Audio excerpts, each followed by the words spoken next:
Hi friends, कैसे हो आप सभी। आई होप सभी सही होंगे। तो हमने वो रेलवे फाउंडेशन के नाम से एक बैच स्टार्ट किया है, जिसकी परसेंट की हम पहली वीडियो डाल चुके हैं। आज ये दूसरी वीडियो है। आइए चलो स्टार्ट करते हैं।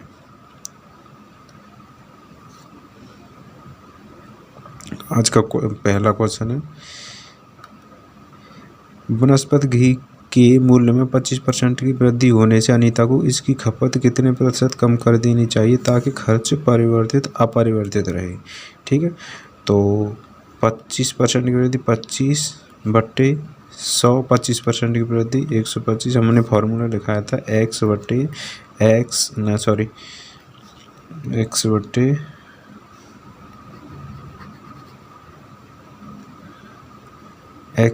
100 प्लस माइनस x इंटू 100। तो इसमें 25 की वृद्धि हुई इंटू 100। 25 थे ये 5 बार, 5 थे ये 20 बार, कितना परसेंट होगा? 20% की हमें कमी करनी पड़ेगी। ठीक है, इसका आंसर कौन सा? बी ऑप्शन है। आइए चलो नेक्स्ट क्वेश्चन करते हैं। क्वेश्चन नंबर दूसरा कह रहा है, चीनी के मूल्य में 16 प्रति किलोग्राम से बढ़कर 20 रुपये प्रति किलोग्राम होने पर एक गृहिणी को चीनी की खपत कितने प्रतिशत कम कर देना चाहिए ताकि खर्च न बढ़े।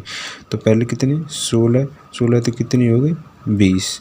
देखते हैं कितनी बढ़ी। 4 को 16, 4 पंजे 20। सॉरी, ये रेशियो नहीं है। कितने की बढ़ी? 1 की बढ़ोतरी हो गई या 1 की कमी। अब ये कह रहा है कितने प्रतिशत कम कर देना चाहिए। तो यानी 5 थे 1 कम कर, 5 थे 4 लेके आना, तो 1 की कमी करनी पड़ेगी। किस में से? 5 में से इंटू 100। 5 से ये काटेंगे कितना आएगा? 20%। यही हमारा आंसर है, ऑप्शन नंबर डी। ठीक है, नेक्स्ट क्वेश्चन करते हैं। क्वेश्चन नंबर तीसरा कह रहा है, संतरे का मूल्य 40 रुपये प्रति किलोग्राम से घटकर 30 रुपये प्रति किलोग्राम होने पर कोई व्यक्ति उसके खपत में कितने प्रतिशत की वृद्धि कर दे कि खर्च अपरिवर्तित रहे। यानी पहले कितने की? 40 की, फिर कितने की कमी होगी? 30 रुपये प्रति खपत हो गई। वृद्धि कर दे, यानी वृद्धि करनी, इससे ये 0 खत्म। कितने की वृद्धि करनी? 1 की वृद्धि कर दे। कितने में से? 4 में से। ठीक है, इंटू 100।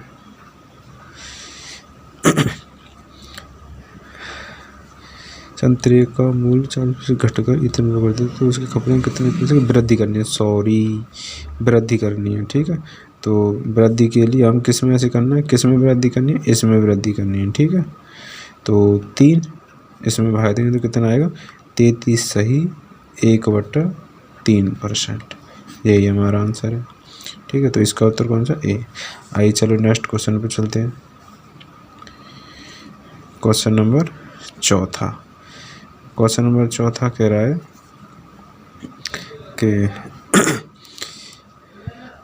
एक व्यक्ति अपनी आय का 10% मकान भाड़े पर खर्च करता है, शेष का 20% शिक्षा पर खर्च करता है और शेष बची राशि का 40% वह अन्य पदों पर खर्च करता है। तो यदि शेष राशि इतने रुपये हो तो मनुष्य की आय क्या होगी? यानी उसकी राशि माना कि x है। ठीक है, 10% मकान के भाड़े पर, तो 9/10 बचा इंटू, सॉरी पूरा करना पड़ेगा,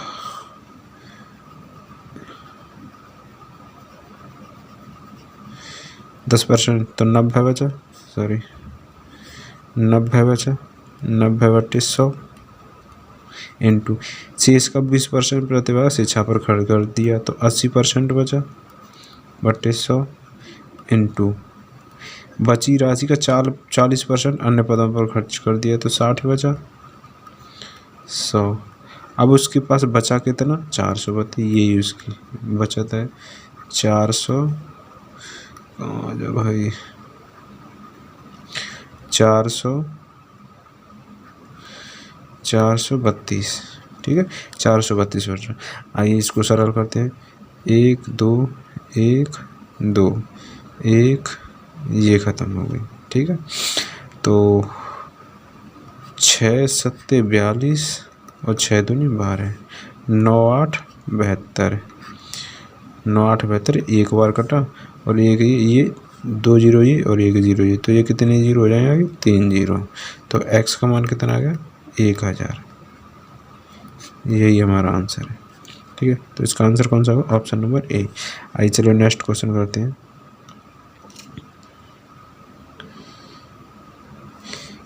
क्वेश्चन नंबर 5। क्वेश्चन नंबर 5 क्या कह रहा है? एक व्यक्ति अपनी मासिक आय का 20% शिक्षा पर, 30% भोजन पर और 10% मनोरंजन पर खर्च करता है। यदि उसके बाद उसकी मासिक बचत 800 रुपये है तो उसकी मासिक आय क्या है? वो अपनी मासिक आय का कितने? 20% शिक्षा पर खर्च करता है, 30% भोजन पर खर्च करता है, 10% मनोरंजन पर करता है। इसके बाद उसकी बचत है इतनी। तो देख लेते खर्च कितना हो गया। 20 और 30 50 और 10 60% तो इसका खर्च हो गया। तो बचत कितनी होगी उसकी? बचत आय तो 100% होती है ना, तो 100 माइनस के 60 बराबर 40%। 40% की बचत है। तो यानी 800 कितने परसेंट की वैल्यू? 400% की। आय ज्ञात करनी हमें कितने की करनी है? 100% की। तो 4 दूनी 8 यानी 20। 20 कैसे में गुणा कर देंगे? कितना आ जाए? 2000। यही हमारा आंसर है। ठीक है, आइए चलो नेक्स्ट क्वेश्चन करते हैं। Question number 6। क्वेश्चन नंबर 6 क्या कह रहा है? एक व्यक्ति अपनी आय का 1/8 बैंक में जमा करता है, शेष का 1/4 भाग अन्य पदों पर खर्च का, अंत में उसके पास 420 रुपये बच जाते हैं। तो उस व्यक्ति का वेतन क्या है? माना कि उसका वेतन है एक्स। सॉरी माना कि उसका वेतन है एक्स। आजा भाई, यही है ना, यही है। तो माना कि उसका वेतन कितना है? एक्स है। 1/8 भाग बैंक में जमा कर दिया तो कितना बचा? 7/8 बचा, गुणा 1/4 भाग अन्य पदों पर खर्च कर दिया तो 3/4 बचा। ये शेष बचा, अंत में उसके पास कितने रुपये? 420 रुपये। यही है। 7 या 21, 21 दूनी 42 यानी 20। एक्स बराबर 8 चौक 32 दूनी 64 यानी 640 रुपये उसकी वेतन है उसका। ठीक है, यही हमारा आंसर है। आइए चलो नेक्स्ट क्वेश्चन करते हैं।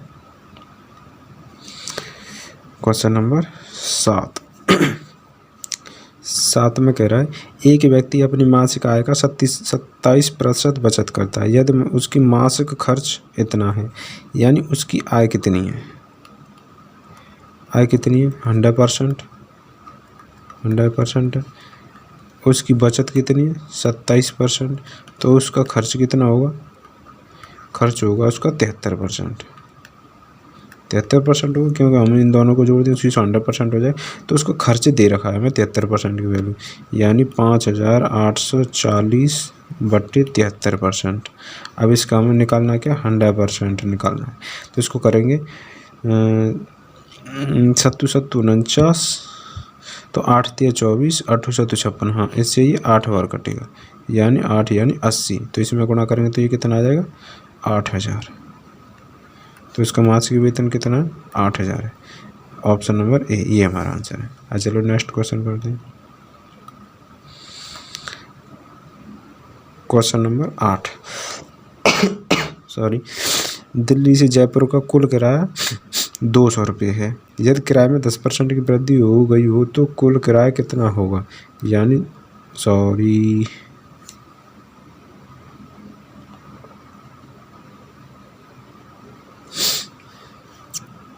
ये दिल्ली से जयपुर का कुल किराया 200 रुपये। यदि किराए में 10% की वृद्धि हो गई हो तो अब कुल किराया कितना होगा? कुल किराया कितना होगा?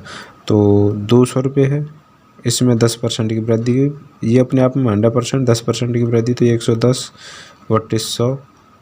1 जीरो तो ये ख़त्म, इससे ये ख़त्म, 11 दूनी 22 यानी 220। यही हमारा आंसर है। ठीक, ऑप्शन नंबर ए। आइए चलो नेक्स्ट क्वेश्चन करते हैं। Question number 9। क्वेश्चन नंबर 9 क्या कह रहा है? चाय की कीमत में 10% की वृद्धि होती है तो एक ग्राहक इतने रुपये में 4 किलोग्राम चाय कम खरीदता है। चाय का बढ़ा हुआ मूल्य एवं प्रारंभिक मूल्य याद कीजिए। 10% की वृद्धि यानी 10%। 10% की फ्रैक्शन वैल्यू कितनी हुई? 1/10। 10 ये वृद्धि करिए तो 11 हो गया, ठीक है। और 11 हो, ये क्या है? ये मूल्य है, ये खपत है, ठीक है। खपत कितनी हुई? ये 11 और ये 10। इसका डिफरेंस जो दे रखा है कितना दे रखा है? 4, ठीक है, 4 दे रखा है। अब पूछ क्या रहा है? 11 चौक 44, 4 धम 40, ठीक है। अब पूछ क्या रहा है? बढ़ा हुआ मूल्य। ये प्रारंभिक मूल्य है और ये बाद का मूल्य है, ठीक है। तो प्रारंभिक मूल्य अब क्या कह रहा है? बढ़ा हुआ मूल्य। बढ़ा हुआ मूल्य ये है। तो खपत 44 की हो रही थी तो प्रारंभिक मूल्य कितना हो जाएगा? 880/44। ऐसे काटे 44 दूनी 88, ठीक है। 44 दूनी 88, 2 चौके 8, 2 चौके 8, ठीक है, 20। ये प्रारंभिक मूल्य हो गया, ये प्रारंभिक मूल्य हो गया। अब इससे काटेंगे, ये बाद का मूल्य है, ये बाद का मतलब बढ़ा हुआ। तो ये कितना हुआ? 880/40। इससे ये खत्म, 4 से ये काटेंगे, ये 22 होगा, 22 रुपये पर केजी। तो क्या कह रहा है? ये चाय का बढ़ा हुआ मूल्य और प्रारंभिक मूल्य, ये प्रारंभिक मूल्य है। तो प्रारंभिक मूल्य कौन सा है? ये वाला। और बढ़ा हुआ मूल्य कौन सा है? इतना। तो इसका आंसर कौन सा हो जाए? ए। ये बढ़ा हुआ और ये प्रारंभिक मूल्य। आइए चलो नेक्स्ट क्वेश्चन करते हैं। Question number 10। क्वेश्चन नंबर 10 में क्या कह रहा है? क्वेश्चन, यदि किसी वस्तु का क्रय मूल्य उसके विक्रय मूल्य का 50% है तो बताओ विक्रय मूल्य क्रय मूल्य का कितना प्रतिशत है? यानी CP कितना है? विक्रय मूल्य का 50%, यानी ये 2 है और ये 1 है। तो बताओ विक्रय मूल्य क्रय मूल्य का कितना प्रतिशत है? विक्रय मूल्य क्रय मूल्य कितना प्रतिशत? 1। विक्रय मूल्य, ये विक्रय मूल्य 2 जो है ये इतने का कितना परसेंट है? इंटू 100, 200% है। चूँकि 2 गुना है ये, तो ये आंसर है इसका। आइए चलो नेक्स्ट क्वेश्चन करते हैं। Question number 11। क्वेश्चन नंबर 11 क्या कह रहा है? यदि एक परीक्षा में 58% छात्र अंग्रेजी में, 37% छात्र गणित में और 19% दोनों विषयों में असफल हुए, दोनों विषयों में कुल कितने प्रतिशत छात्र उत्तीर्ण हुए? यानी इंग्लिश में और मैथ में, ठीक है। इसमें कितने हुए? दोनों में कितने हुए? 19% फेल हुए। और ये उसमें कितने हो गए? 19% अंग्रेजी, 58% सॉरी। तो 9 और 3 39%, और ये 37 है। तो 8 9 17, तो जो हो गए 18%। ये टोटल फेल हो गए। तो 9 दूनी 18, 8 दूनी 16, ठीक है, 8 दूनी 16, 9 दूनी 18 और 8 26 के 6 चले गए 2, 5 और 2 7, यानी 76% तो फेल हैं, ये फेल हैं। तो पास कितने होंगे?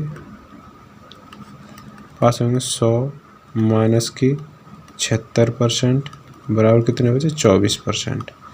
यही हमारा आंसर है। तो ऑप्शन नंबर ए, ठीक। आइए चलो नेक्स्ट क्वेश्चन करते हैं। Question number 11। क्वेश्चन नंबर 11 क्या कह रहा है? एक छात्र को किसी परीक्षा में उत्तीर्ण होने के लिए 40% अंक लाने थे। उसने 178 अंक के लिए तथा 20 अंकों से वह उत्तीर्ण घोषित किया गया। कुल पूर्णांक कितना था लाने के लिए उत्तीर्ण हो गया था? तो 40% अंक लाने थे, उसने 73 लाने के लिए 20 अनुत्तीर्ण हो गया।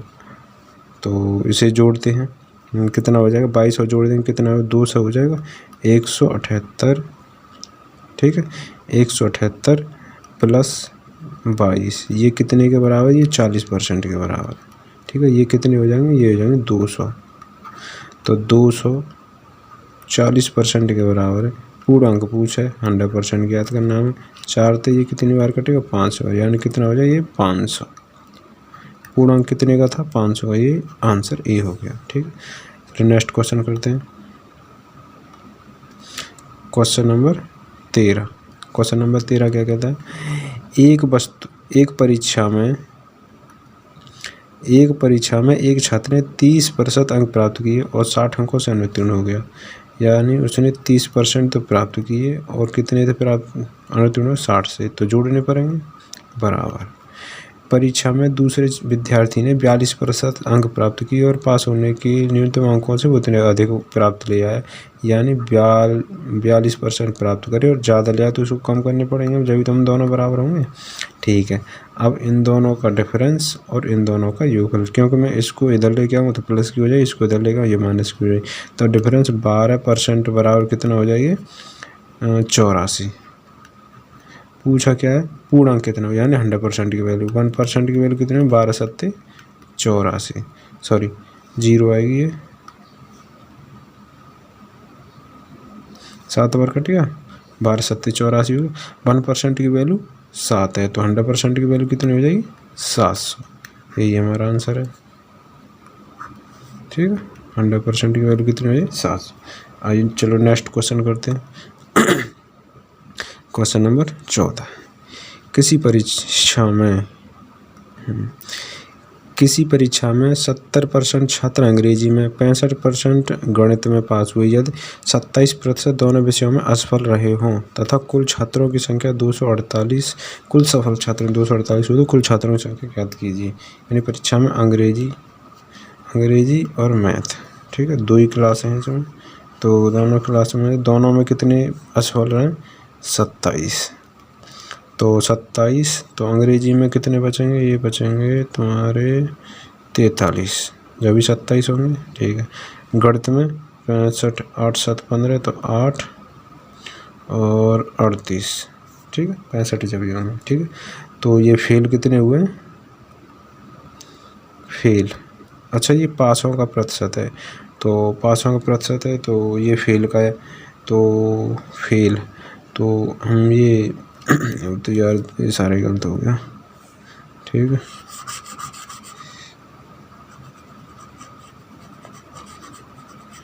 पूरा ही गलत हो गया, पूरा ही गलत हो गया। बैक करना पड़ेगा भाई, बैक करना पड़ेगा। ठीक है,